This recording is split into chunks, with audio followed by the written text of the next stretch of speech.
오늘 함께 살펴보실 말씀은 다니엘서 7장 1절에서 14절 말씀입니다. 다니엘 7장 1절로 14절, 제가 가지고 있는 구약성경 1244면에 있습니다. 다 찾으셨으면 함께 읽으시겠습니다. 바벨론 벨사살 왕 원년에 다니엘이 그의 침상에서 꿈을 꾸며 머릿속으로 환상을 받고 그 꿈을 기록하며 그 일의 대략을 진술하니라. 다니엘이 진술하여 이르되 내가 밤에 환상을 보았는데 하늘에 네 바람이 큰 바다로 몰려 불더니 큰 짐승 넷이 바다에서 나왔는데 그 모양이 각각 다르더라. 첫째는 사자와 같은데 독수리의 날개가 있더니 내가 보는 중에 그 날개가 뽑혔고 또 땅에서 들려서 사람처럼 두 발로 서게 함을 받았으며 또 사람의 마음을 받았더라. 또 보니 다른 짐승 곧 둘째는 곰과 같은데 그것이 몸 한쪽을 들었고 그 입의 사이에는 새 갈빗대가 물렸는데 그에게 말하는 자들이 있어 이르기를 일어나서 많은 고기를 먹으라 하였더라. 그 후에 내가 또 본즉 다른 짐승 곧 소금과 같은 것이 있는데 그 등에는 새의 날개 넷이 있고 그 짐승에게 또 머리 넷이 있으며 건세를 받았더라. 내가 밤 환상 가운데 그 다음에 본 넷째 짐승은 무섭고 놀라우며 또 매우 강하며 또 새로 된 큰 이가 있어서 먹고 부서뜨리고 그 나머지를 발로 밟았으며 이 짐승은 전에 모든 짐승과 다르고 또 10뿔이 있더라. 내가 그 뿔을 유심히 보는 중에 다른 작은 뿔이 그 사이에서 나더니 첫 번째 뿔 중 셋이 그 앞에서 뿌리까지 뽑혔으며 이 작은 뿔에는 사람의 눈 같은 눈들이 있고 또 입이 있어 큰 말을 하였더라. 내가 보니 왕자가 높이고 옛적부터 항상 계신 이가 자장하셨는데 그의 옷은 희기가 눈 같고 그의 머리털은 깨끗한 양의 털 같고 그의 보좌는 불꽃이요 그의 바퀴는 타오르는 불이며 불이 강처럼 흘러 그 앞에서 나오며 그를 섬기는 자는 천천히요 그 앞에 모셔 선 자는 만만이며 심판을 베푸는데 책들이 펴 놓았더라. 그때 내가 작은 뿔이 말하는 큰 목소리로 말미암아 주목하여 보는 사이에 짐승이 죽임을 당하고 그 시체가 상한 바 되어 타오르는 불에 던져졌으며 그 남은 짐승들은 그의 건세를 빼앗겼으나 그 생명은 보존되어 정한 시기에 이르기를 기다리게 되었더라. 내가 또 밤 한상 중에 보니 인자 같은 이가 하늘 구름을 타고 와서 옛적부터 항상 계신 이에게 나아가 그 앞으로 인도되매 그에게 건세와 영광과 나라를 주고 모든 백성과 나라들과 다른 언어를 말하는 모든 자들이 그를 섬기게 하였으니 그의 건세는 소멸되지 아니하는 영원한 건세요 그의 나라는 멸망하지 아니할 것이라. 아멘. 우리가 계속해서 살펴보고 있는 다니엘서는 총 12장으로 되어 있습니다. 특별히 12장으로 크게 1장에서 6장의 전반부와 7장에서 12장의 후반부로 나눌 수 있습니다. 내용적 측면에서는 전반부는 다니엘과 세 친구의 이야기가 주를 이뤘다면 후반부에는 다니엘이 본 4개의 환상이 주를 이루고 있습니다. 우리는 대개 다니엘서의 전반부에 관한 설교를 많이 들어서 익숙합니다. 그러나 후반부를 이루고 있는 부분에서는 매우 익숙하지 않고 낯설죠. 다니엘서와 같은 성경을 가리켜 묵시문학이라고 부릅니다. 구약에 다니엘서가 있고 신약에 요한계시록이 있습니다. 묵시란 이 세상의 마지막 때에 일어날 일을 보여주신 하나님의 계시라고 할 수 있습니다. 다양한 비유와 이미지들이 사용되어서 이야기가 좀 쉽지는 않습니다. 그래서 오해되고 있는 부분도 많은 것이 사실입니다. 이 묵시문학을 기록한 목적은 우리 성도로 하여금 난해하게 만들어서 혼란에 빠뜨리기 위함이 아닙니다. 이 묵시문학이 기록된 목적은 성도를 위로하고 건면하기 위해서입니다. 다니엘서는 바벨론 포로기를 살아가는 하나님의 백성들을 위로하기 위해 기록되었고 요한계시록은 로마 시대에 핍박당하는 초대교회 성도를 위로하기 위해 기록되었습니다. 아무리 강한 세력이라 할지라도 아무리 악한 세력이 득세한다고 할지라도 결국은 그들은 망하고 하나님의 백성, 하나님의 성도들이 마침내 승리하게 될 것을 말해주고 있습니다. 우리는 어제 본문을 통해서 그것을 잠시 엿볼 수 있었습니다. 악한 자들이 하나님의 사람 다니엘을 참소하여 사자굴에 던져 죽이려고 하였지만 다니엘은 살아남았고 오히려 악한 자들이 죽임을 당함을 보게 됩니다. 이것은 역사의 마지막 때에 일어날 예고편에 불과합니다. 마지막 때에 악한 세력들이 완전한 심판을 받고 하나님의 백성은 마침내 승리하게 될 것입니다. 이것이야말로 하나님의 백성들에게 있어 엄청난 위로와 소망을 주는 것입니다. 이러한 예를 바탕으로 다니엘서의 후반부를 함께 살펴보기를 원합니다. 오늘 본문인 다니엘서 7장은 다니엘이 본 네 번째 환상 중 첫 번째 환상에 해당됩니다. 다니엘은 바벨론의 벨사사 왕 원년에 환상을 받고 그것에 대해 진술하고 있습니다. 2절을 보니까 하늘의 네 바람, 이 네 바람은 동서남북을 가리킵니다. 이렇게 온 세상에서 바람이 불어 큰 바다에 불어 닥칩니다. 그러자 어떤 일이 일어납니까? 큰 네 짐승 넷이 바다에서 올라왔습니다. 4에서 8절은 이 네 짐승에 대해서 묘사하고 있습니다. 첫 번째 짐승은 사자와 같은데 독수리의 날개를 지녔다라고 말을 합니다. 들짐승 가운데 가장 강한 짐승은 사자이고 날짐승 가운데 가장 강한 짐승은 독수리입니다. 이 둘을 결합한 모습이니 첫 번째 짐승은 정말 강력한 힘을 가졌음에 분명합니다. 두 번째 짐승은 곰과 같았는데 그 이사이에는 세 개의 갈빗대가 물려 있을 정도로 매우 포악한 짐승이었습니다. 그리고 세 번째 짐승은 표범과 같았는데 날개가 넷이고 머리도 넷이 있었습니다. 이것은 동서남북 어디를 두루 보일 수 있었으며 어디든지 두루 행할 수 있었음을 의미합니다. 그리고 네 번째 짐승은 앞에 나온 세 짐승과는 조금 다르게 묘사됩니다. 앞서 나온 짐승들은 지상의 짐승의 모습으로 표현되지만 넷째 짐승은 앞선 짐승과 다르다고 말할 뿐 어떤 짐승과 같았다라는 표현이 없습니다.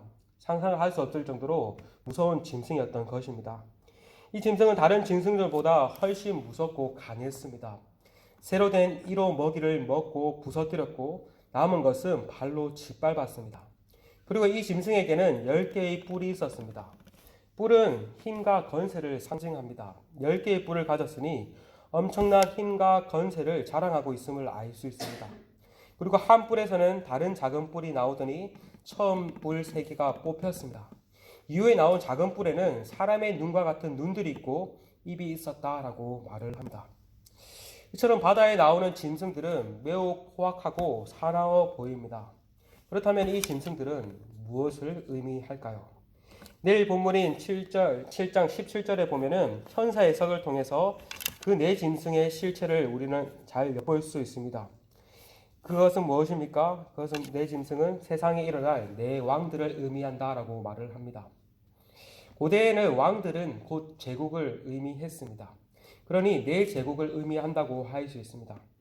그래서 대개의 성경 주석가들은 이 바다에서 나온 네 짐승이 다니엘의 포로에서 끌려갔던 바벨론 제국부터 시작해서 예수님이 오실 때까지 하나님의 백성 이스라엘을 지배했던 고대 중동의 네 제국을 상징한다고 말을 합니다.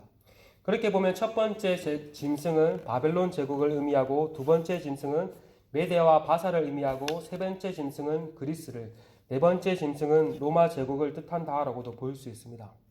그러나 성경이 명확하게 이렇게 말을 하고 있지 않기 때문에 이러한 해석 또한 100% 그렇다고 볼 수는 없습니다. 그러나 분명한 것은 바다에 올라온 네 짐승은 세상의 악한 건세를 의미한다고 할 수 있습니다. 그러나 그 배후에 누가 있습니까? 바로 악한 건세의 왕 사탄이 있습니다.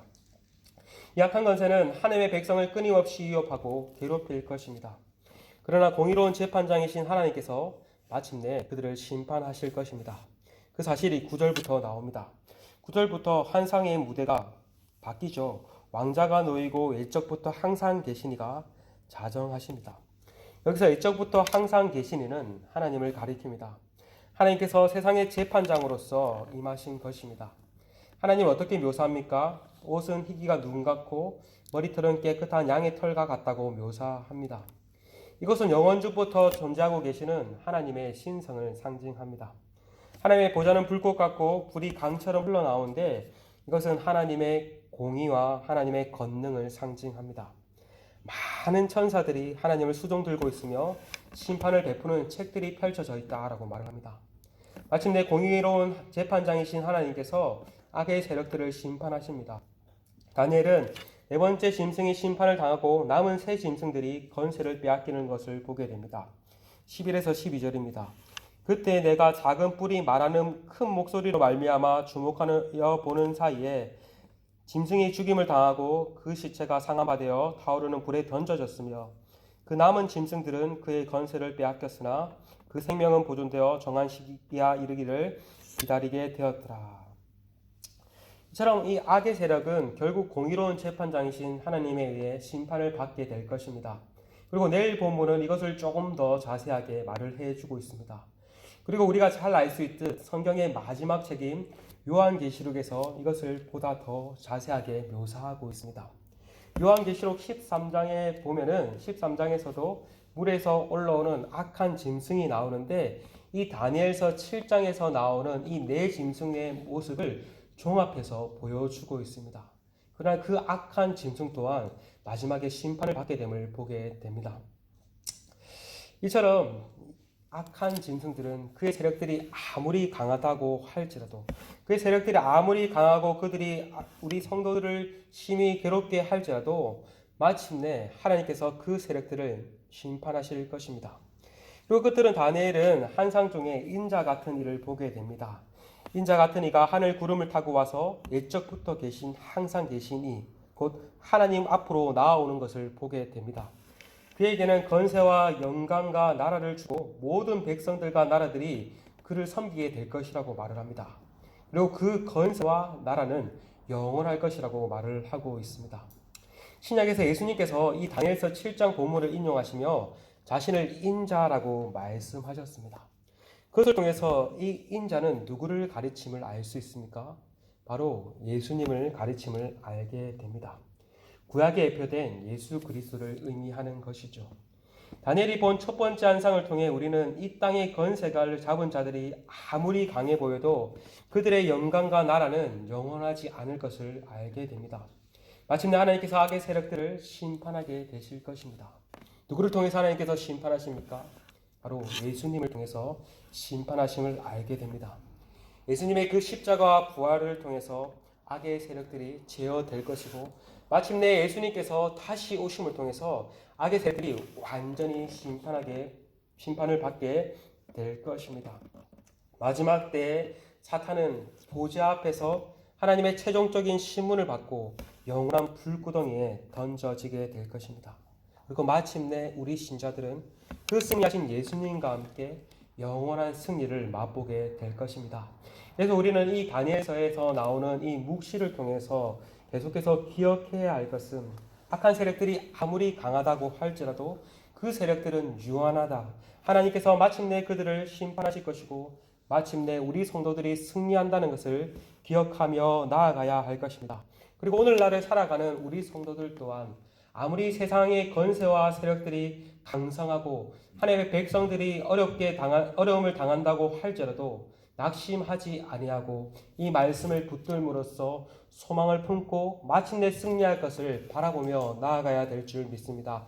바라기는 오늘도 이미 승리하신 예수님을 의지함으로써 승리할 그날을 바라보며 나아가는 우리 모두가 되시기를 간절히 소망합니다.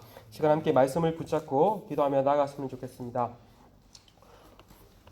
오늘도 주님의 건세를 의지하여서 이 세상 가운데 승리하는 삶을 살아갈 수 있도록 붙들어 달라고 이 시간 함께 기도했으면 좋겠습니다.